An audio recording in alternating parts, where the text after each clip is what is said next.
Assalamualaikum warahmatullahi wabarakatuh. Waalaikumsalam Waalaikumsalam warahmatullahi warahmatullahi wabarakatuh. wabarakatuh. Alhamdulillahirrahmanirrahim. Saya doakan yang menjawab salam saya disayangi oleh suaminya. Amin. Assalamualaikum warahmatullahi wabarakatuh. Waalaikumsalam warahmatullahi wabarakatuh. Kok yang jawab saya laki-laki nih? Laki-laki nggak punya suami dia. Eh, Segala puji bagi Allah yang telah menciptakan kita. Segala puji bagi Allah yang telah memberikan kesehatan kepada kita. Segala puji bagi Allah yang masih memberikan SK hidup sebelum SK hidup dicabut. Ya. Segala puji bagi Allah yang menentukan rezeki kita. Segala puji bagi Allah yang menyelipkan ketentraman dan kebahagiaan dalam hati kita. Pengurus wanita Islam, ya. Saya dari dulu ngincer wanita Islam dari dulu itu. Ya. Dari dulu saya masih bujang itu saya ngincer wanita Islam, ya. Alhamdulillah saya dapat wanita Islam, ya. Tapi bukan wanita Islam pengurusnya, ya.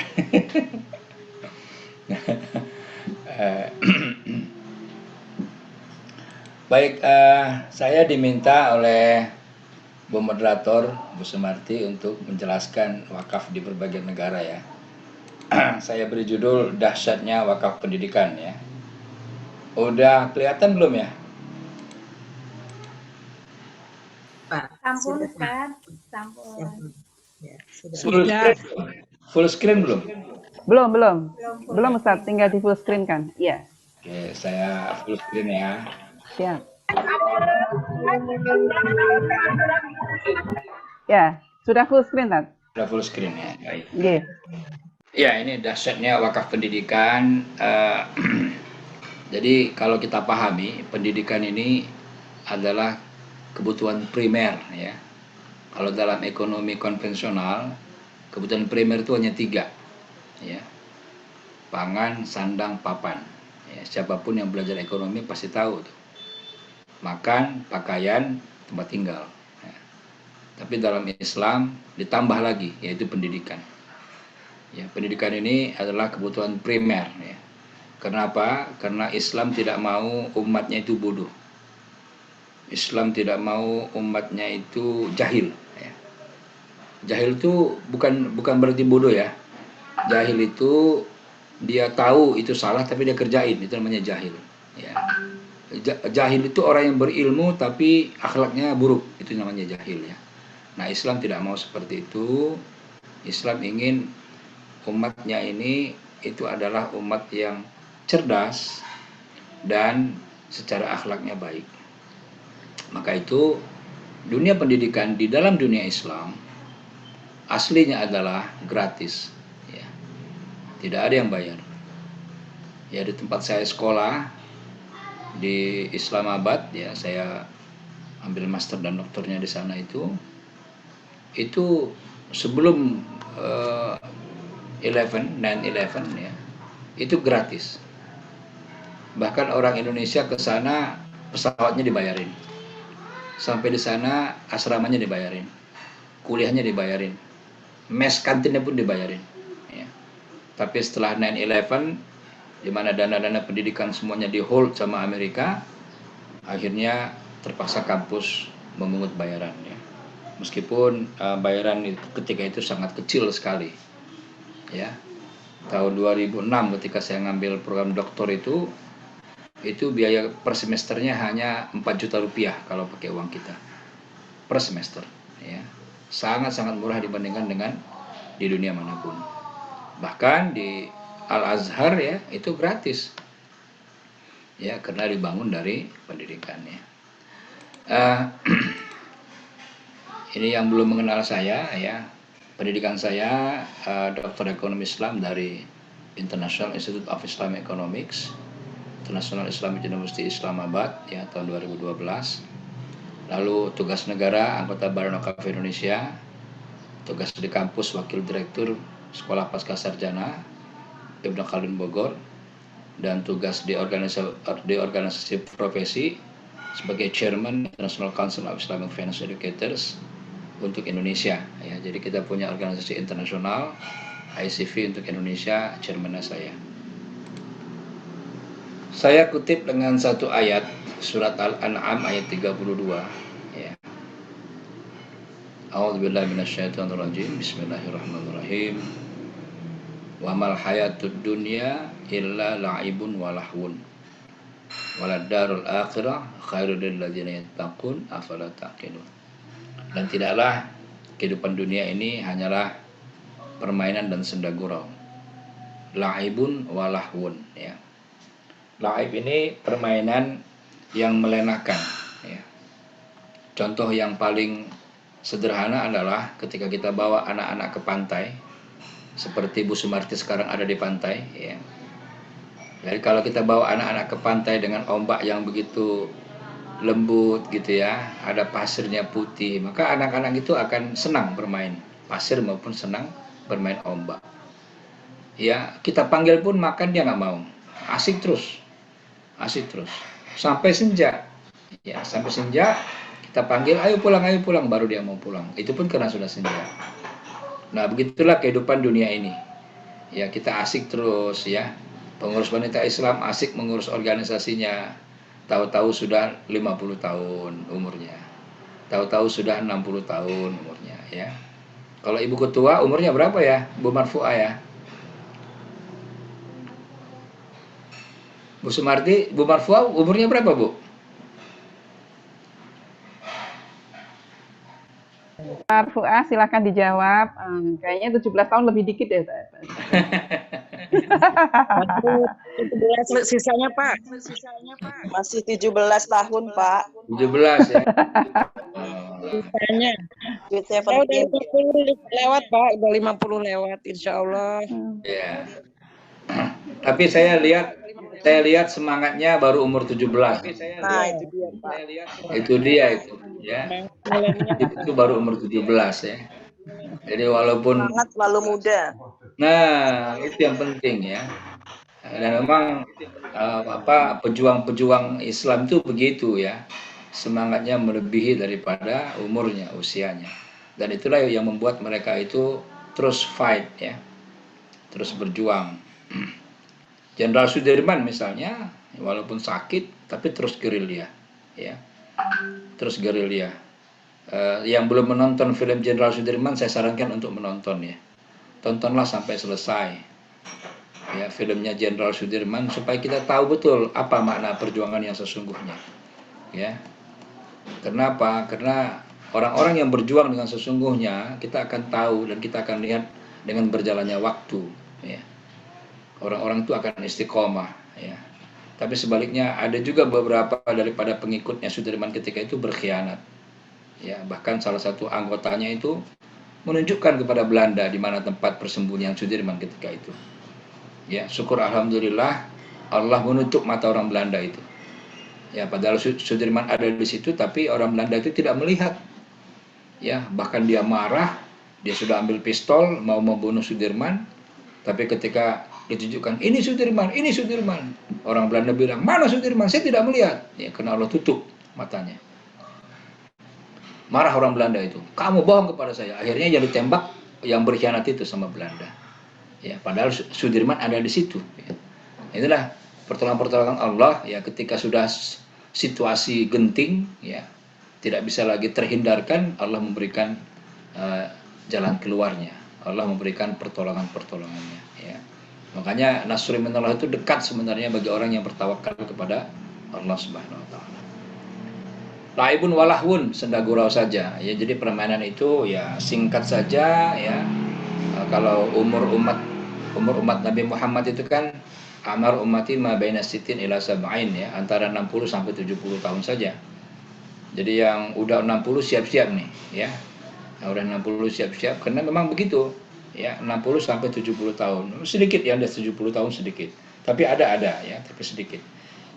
Nah, oleh karena itu, mari kita merencanakan sesuatu ya sebelum umur kita 60 ya. Atau ketika kita umur 60 kita sudah punya proyek kita ya, proyek keabadian ya. Waladarul akhirah, dan tempat akhirat atau kampung akhirat itulah yang sebenarnya khair, yang sebenarnya kehidupan, ya. Itu yang lebih baik. Lilladzina yattaqun, bagi orang-orang yang bertakwa. Afala taqilun, apakah engkau tidak menggunakan akalmu, ya. Jadi di sini ajakan kepada orang-orang untuk berpikir, ya. Ajakan kepada manusia untuk berpikir, ya. Apakah engkau tidak menggunakan akalmu? Nah, ajakan berpikir dalam Al-Quran itu ada 7 setidaknya yang saya bisa rangkum, ya. Ada afala ta'qilun, ada afala ya'qilun, afala ta'lamun, afala ya'lamun, afala tatafakkarun, afala yatafakkarun, dan afala tadrusun, ya. Itu masing-masing jumlahnya saya lihat dalam Al-Quran itu tidak hanya 1 ayat, ya. Minimal 2 ayat. Tapi ada yang sampai 91 ayat diulang-ulang. Saking pentingnya berpikir itu dalam Al-Quran, ya. Dan berpikir yang paling logis itu adalah matematika. Ya, tidak ada orang yang mengatakan 2 tambah 2 itu 5, ya. Apapun agamanya, apapun jenis kelaminnya, apapun sukunya, ketika bicara matematika itu sama bahasanya. 2 tambah 2, 4, ya. Kenapa? Inilah bahasa yang paling logis. Oleh karena itu, ya, Ibnu Khaldun, ya, nama kampus tempat saya mengabdi, ya, itu mengatakan begini. Geometry, ya, ini terjemahannya yang saya ambil dari yang dikutip, ya, oleh Ibnu Khaldun. Geometry enlightens the intellect and sets one mind right, ya. Jadi Ibnu Khaldun menekankan pentingnya matematika itu untuk memahami agama. Nah, ini saya coba nih, ya, menggunakan matematika sedikit saja. Ini saya yakin wanita-wanita Islam ini tidak fobia dengan matematika, ya. Jadi kita pakai sedikit sajalah istilah matematika nanti, ya. Nah, itu tadi hidup di dunia 60-70 tahun. Bagaimana dengan hidup di akhirat? Ya. Nah, Rasulullah SAW bersabda, ini lama hidup di dunia, ya. Amaru ummati ma baina sitin ila sab'in wa aqalluhum ma yajuzu zalik, ya. Wa aqalluhum ma yazuju zalik. Dan sedikit yang di atas 70 itu, ya, ini adalah hadisnya hasan sahih, ya. Hadis riwayat Ibnu Majah. Itu lama di dunia. Lalu bagaimana dengan lama hidup di akhirat? Lama hidup di akhirat ini tidak bisa kita hitung, ya. Karena ayat-ayat yang menjelaskan tentang kehidupan akhirat pun itu mengatakan bahasanya abada. Yang kita ambil, yang kita gunakan menjadi bahasa serapan jadi abadi, ya. Abadi itu dari bahasa Arab abadan, ya, jadi abadi. Setidaknya ada 110 ayat yang menjelaskan kekalnya kehidupan akhirat, surga dan neraka itu. Misalnya dalam surat At-Taubah ayat 100, Allah berfirman, "A'udzubillahi minasyaitonir rajim, khalidina fiha abada, dzalikal fawzul azim." Mereka kekal dalamnya, itulah kemenangan yang besar, ya. Nah, ini adalah kemenangan yang besar. Ini ada orang-orang yang masuk surga. Nah, bagaimana dengan orang-orang yang masuk neraka? Ya. Allah berfirman dalam surat An-Nisa 168-169. A'udzubillahi minasyaitonir rajim. Innal ladzina kafaru wa dzalamu lam yakunillahu liyaghfira lahum wa la liyahdiyahum thoriqan illa thoriqa jahannam khalidina fiha abada. Sebenarnya orang-orang kafir yang melakukan kezaliman, ya, Allah sekali-kali tidak akan mengampuni dosa mereka dan tidak pula akan menunjukkan jalan kepada mereka kecuali jalan ke neraka jahanam, ya. Masya Allah. Illa thoriqa jahannam, kecuali jalan ke neraka jahanam, ya. Khalidina fiha abada, mereka kekal di dalamnya selama-lamanya. Nah, dari itu kita coba lihat perbandingan antara hidup dengan hidup di akhirat. 70 tahun hidup di dunia dan abadi hidup di akhirat. Jadi 70 per tak hingga. Ya, berapa hasilnya? Ini tidak bisa dipecahkan kecuali dengan pendekatan limit. Nah, ini kalau yang dulu belajar matematika, ya. Teori tentang limit ini adalah teori kesedamungan fungsi, ya, merupakan akar dari aljabar kalkulus. Limit menggambarkan seberapa jauh sebuah fungsi akan berkembang apabila variabel dalam fungsi itu terus-menerus berkembang mendekati nilai tertentu, ya. Jadi ini 70 per tak hingga ini kita harus dekati dengan konsep limit menjadi limit 70 per x menuju tidak hingga.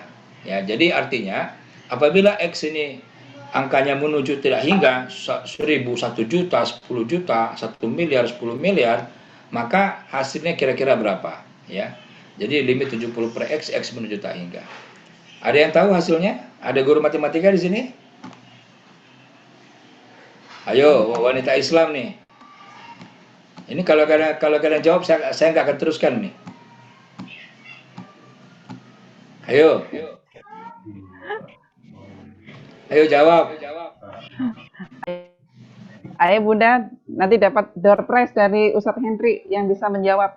Nah, yang bisa jawab saya kasih door prize, saya kasih buku saya deh. Ya, jadi Bunda semuanya sebentar lagi bulan Ramadan Ustadz Hendri mau menerbitkan buku tentang 25 kisah Nabi berbasis manajemen, dan saya sudah membaca full. Wajib dimiliki oleh keluarga-keluarga muslim. Masya Allah. Iya. Ayo dong, jawab dong. Siapa nih yang bisa jawab nih? Pertanyaannya tadi apa Ustaz, diulang? Limit 70 per X 10 juta hingga. Berapa hasilnya? Terhingga. Tak terhingga Ustaz. Hingga Ustaz. Salah. XX ke hingga. Ya. Limit 70 per X menuju tak hingga. Hasilnya berapa?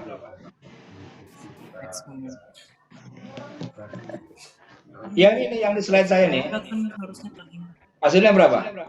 Lipat ganda. Hingga.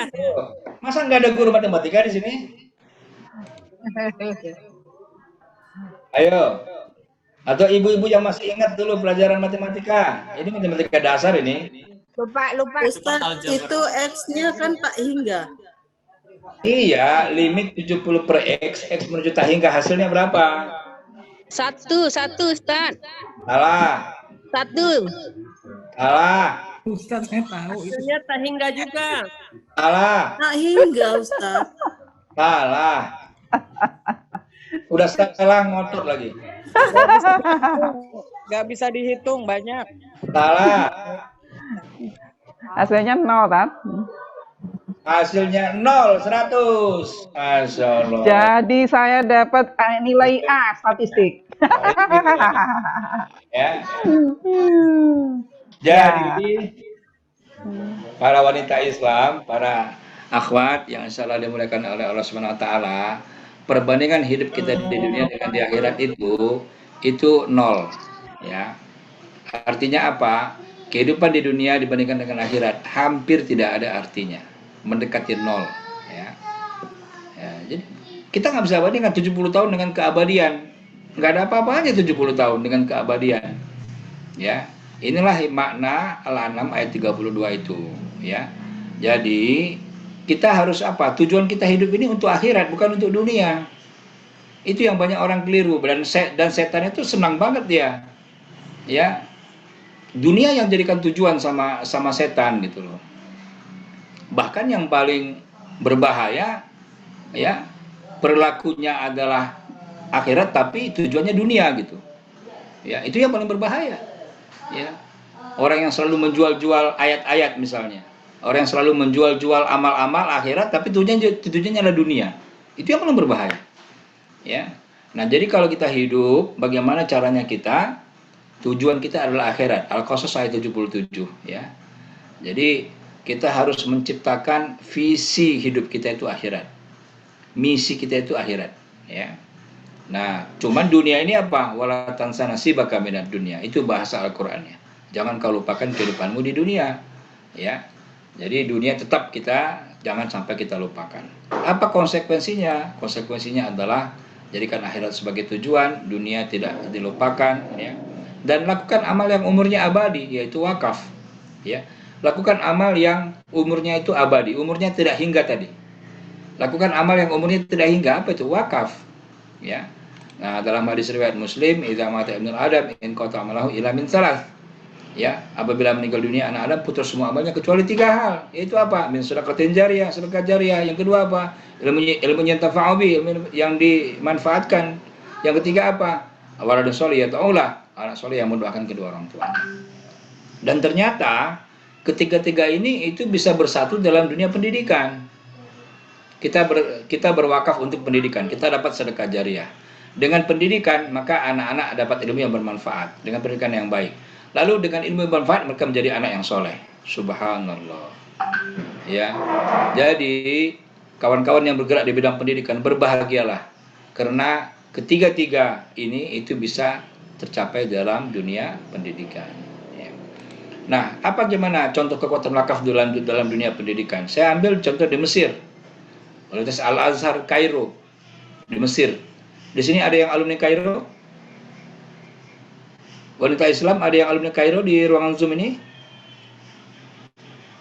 Halo? Ya, Ada yang alumni Kairo?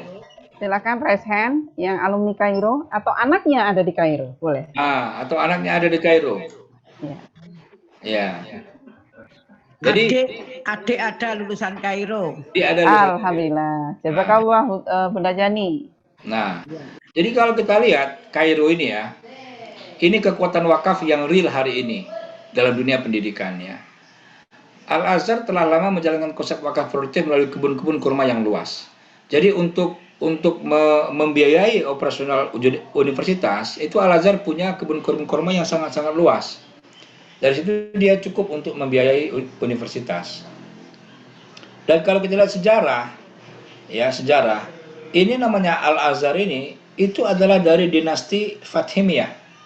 Ya, jadi ketika dibangun ibu kota Kairo, maka dinasti Fatimiyah ketika itu membangun masjid namanya Al-Azhar. Dari masjid ini kemudian menjadi kampus. Ya, dan ini merupakan kampus yang tertua, meskipun ada yang lebih tua lagi, yaitu di Maroko. Ya, yaitu kampus Al-Qawariyin, ya, Universitas Al-Qawariyin itu lebih tua lagi daripada Al-Azhar karena dia dibangun lebih awal. Ya, tapi yang eksis dan kemudian mendunia itu adalah Al-Azhar. Ya. Nah, hasil wakaf produktif ini juga untuk membiayai operasional itu kampus itu. Ya, karena banyaknya hasil wakaf, maka kampus Al-Azhar dapat membantu pemerintah yang mengalami defisit saat itu. Bayangkan ya, sebuah lembaga itu bisa membantu pemerintah. Ya. Nah, itu di Mesir. Bagaimana kalau di Barat? Ya, ini saya ambil semuanya di Amerika. Meskipun ini tidak wakaf mereka sebutkan, tapi sifatnya wakaf. Ini namanya endowment fund, dana abadi. Tadi disebutkan oleh Ibu Ketua kita, Ibu Marfuah, ya. Bagaimana caranya wanita Islam punya dana abadi? Orang Barat sudah lama mengamalkan, ya. Kita masih terlambat. Harvard University misalnya, itu pada tahun 2016 punya dana abadi 35,6 miliar dolar.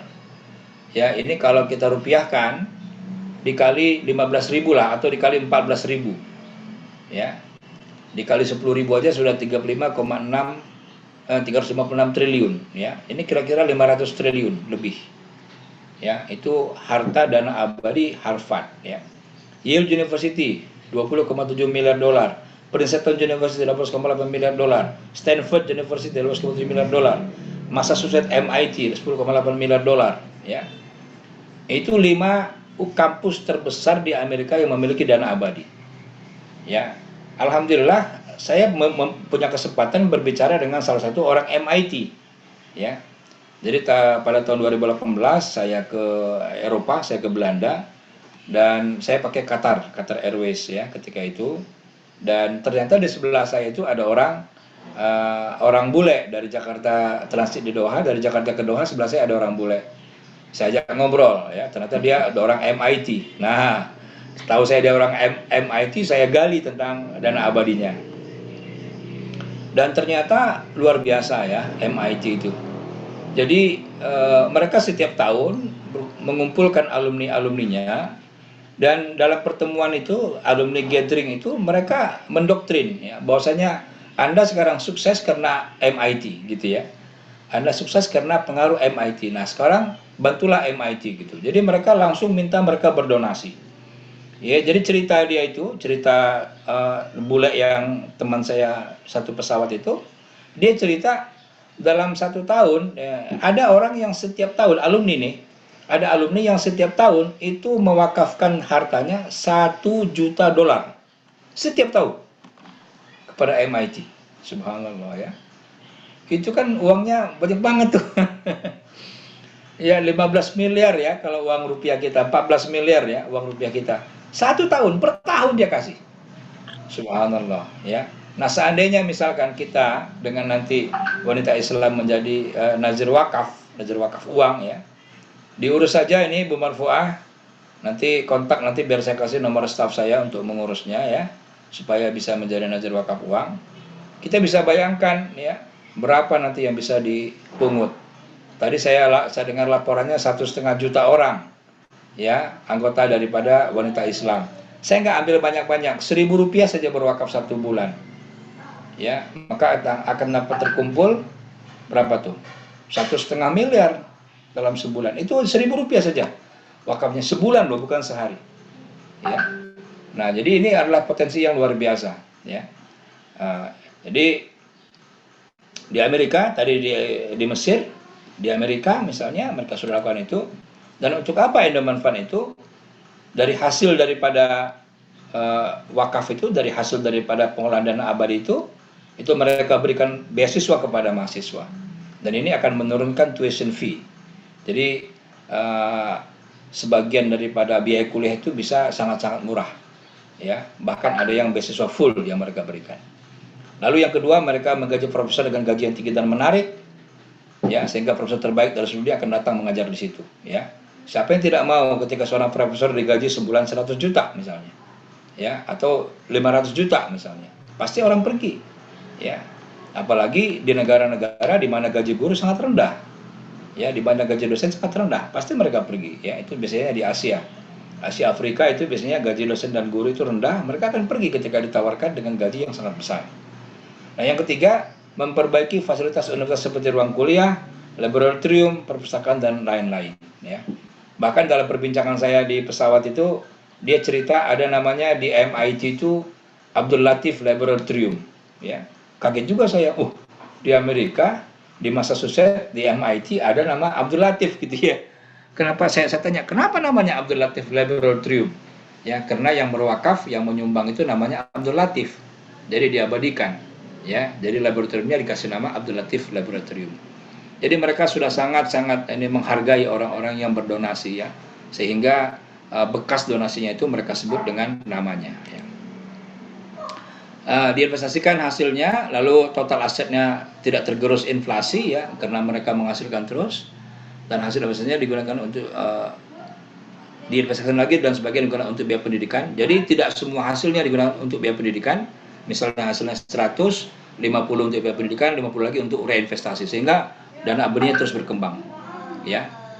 Nah itu, nah sekarang kita flashback, ya. Tadi kita bicara Mesir, lalu kita bicara Amerika, kekinian. Sekarang kita flashback ke 500 tahun yang lalu, ya. Dunia Islam 500 tahun yang lalu pada zaman Ottoman di Turki, ya. Pada zaman Ottoman Empire. Nah, pengadilan Ottoman ini telah menjadi partai wakaf uang pada abad ke-15, bayangkan, ya. Dan menjadi sangat populer pada abad ke-16 di seluruh Anatolia dan daratan Eropa dari kerajaan Ottoman Turki, ya. Jadi Anatolia ini kan ada Anatolia Barat, ada Anatolia Timur, ya. Jadi kalau kawan-kawan pergi ke Turki, itu Istanbul itu sudah masuk setengah Eropa, setengah Asia. Nah, yang Istanbul Asia itu di bawahnya ada namanya Anatolia.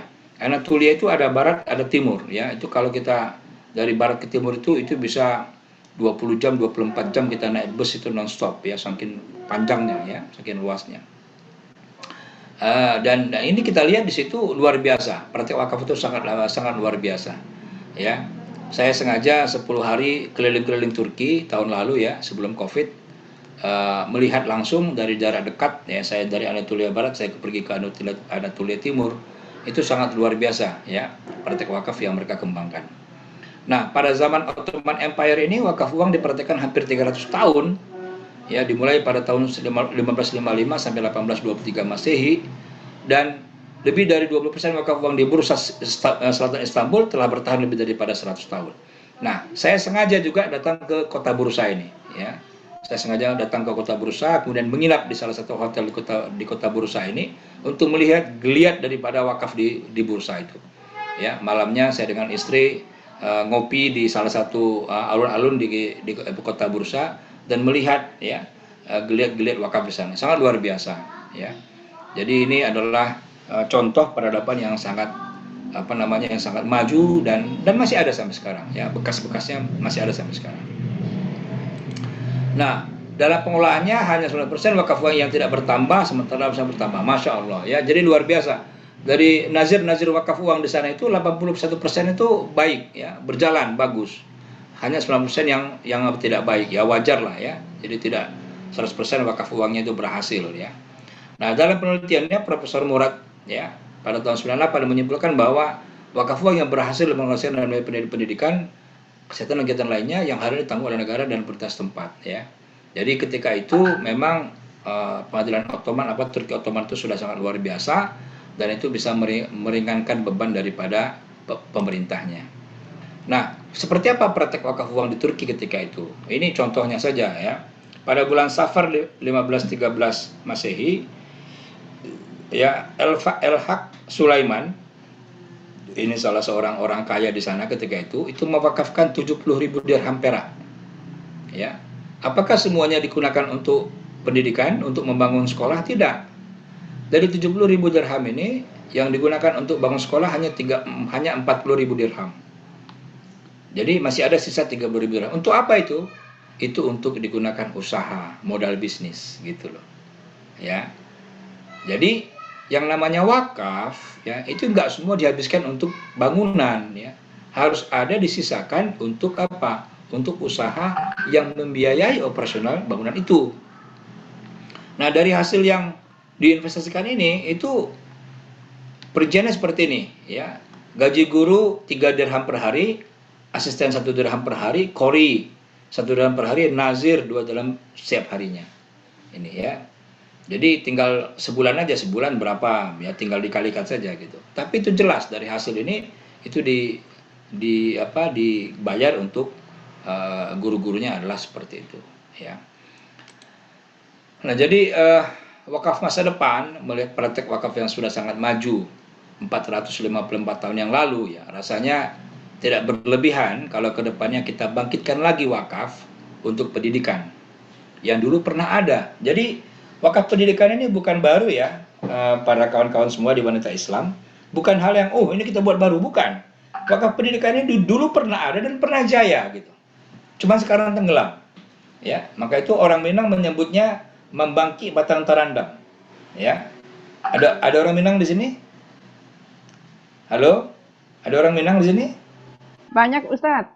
Hampir Banyak, 300 TK kami adanya di Minang. Itu ada Bunda Raudotul. Silakan Bunda menyampaikan pantunnya. Bunda Raudotul. Apa itu artinya membangkit batang tarandam? Jelaskan dulu ke audiens dulu.